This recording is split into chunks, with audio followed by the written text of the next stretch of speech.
Hi guys! Welcome to Ate Custom Vlog. So again, mabilisan lang tayo ngayon. Nissan Royale. So ang ginawa natin, kung mapansin mo yung driver and passenger seat niya, pinalitan na namin ng genuine leather na ato yung design na stitches. Pero ang highlight niya ay itong likod.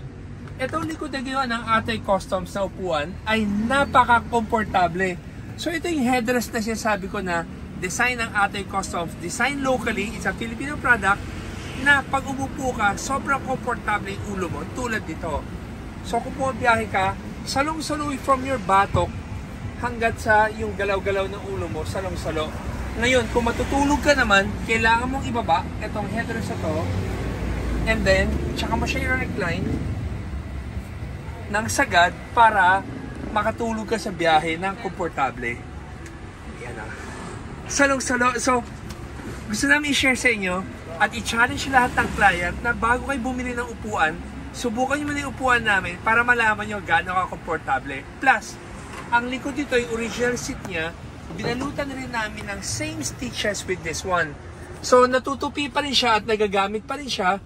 Kung sakali lang na gusto mong gamitin yung storage mo, aabante mo na itong upuan para malagyan siya. Meron siyang cup holders na nilalagay. Pwede mo rin siyang tanggalin para kung may tatawid pagpuntang likod.